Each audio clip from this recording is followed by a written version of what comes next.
Hello Wargamers, it's me Callum from Tabletop Banter, and in today's video we are going to go over something I am dubbing the Patreon Paradox.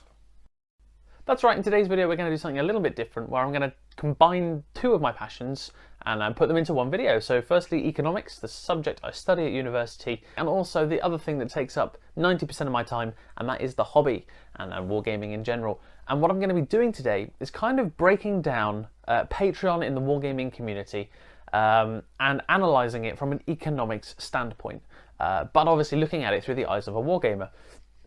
Now, to do this, I'm going to break it down into sort of three sections. So in the first section, I'm going to talk about sort of what Patreon is there to do, and sort of the pros of Patreon, if you like.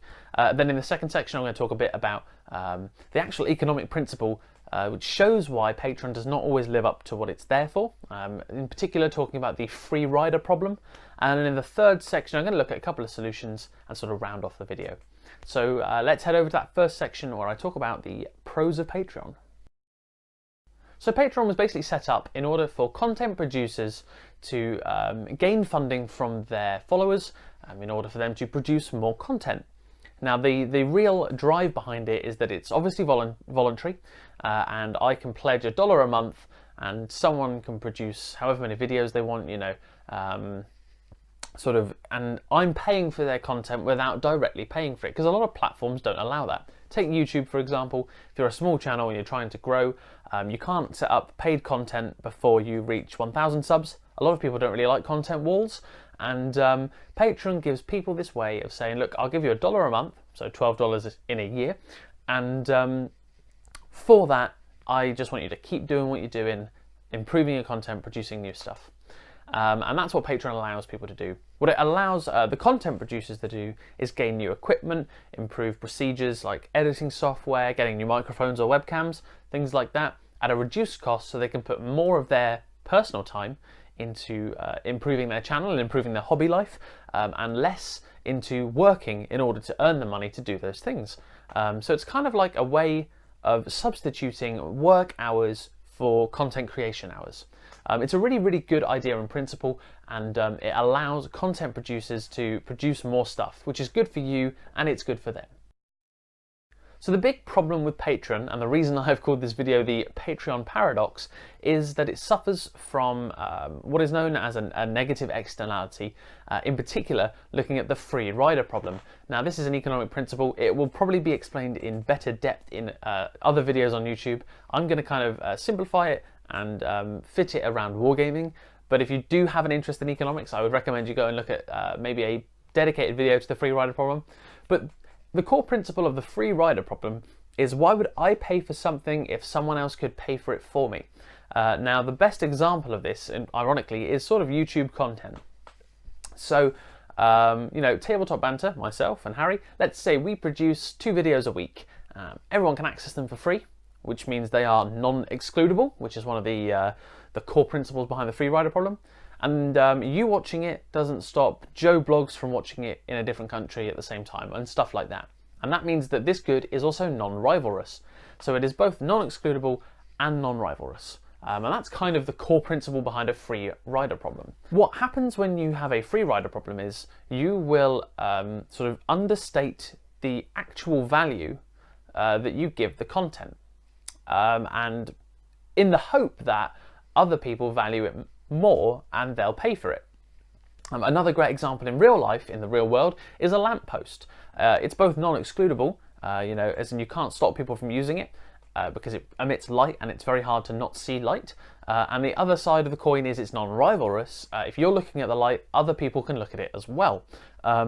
Now, if someone said, you live on a dark street, for example, and you think a lamppost would benefit you, someone will ask you how much it will cost, and you'll say, well, actually, because other people will get it and might pay for it, I'll say I only value it at £1, when in truth is I value it at £10. But I know that if someone else is willing to spend the tenner on building a lamppost, I get it for free.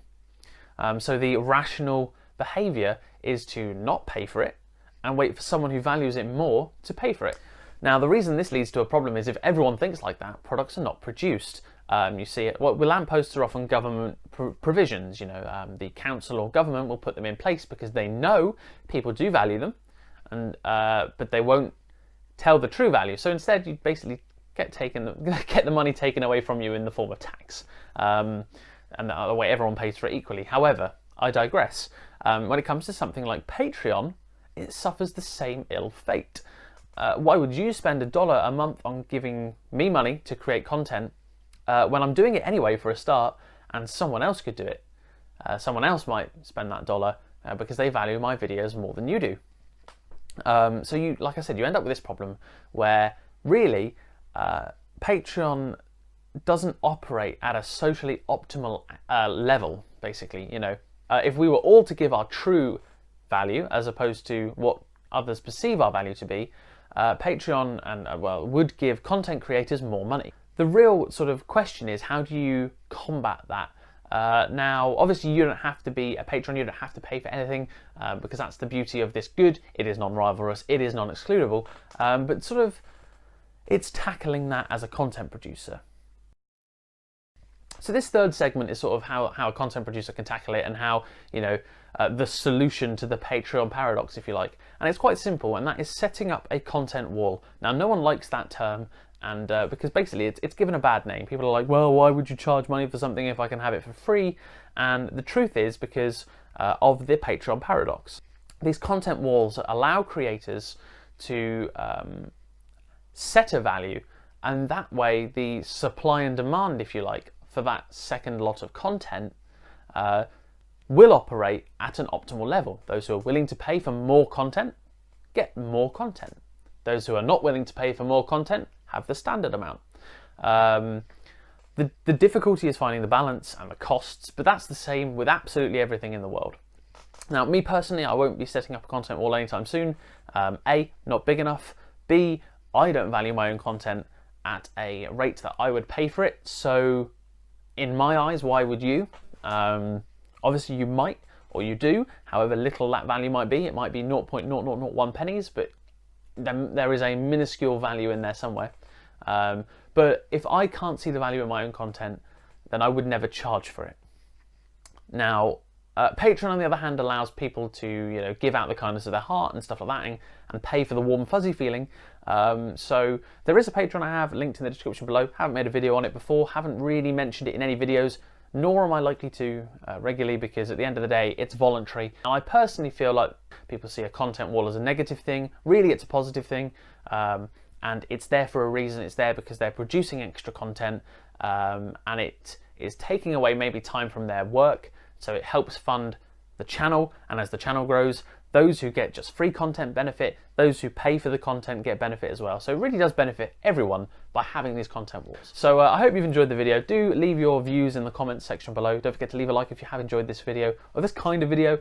But yeah, I would be really interested to hear your views on this. Are you guys fans of Patreon, or would you rather pay for extra content without going on any further tangents and risking making this video as long as the trip to the sun and back? I'll end it here. Thank you ever so much for watching. It's been me, Callum from Tabletop Banter. Don't forget, have fun.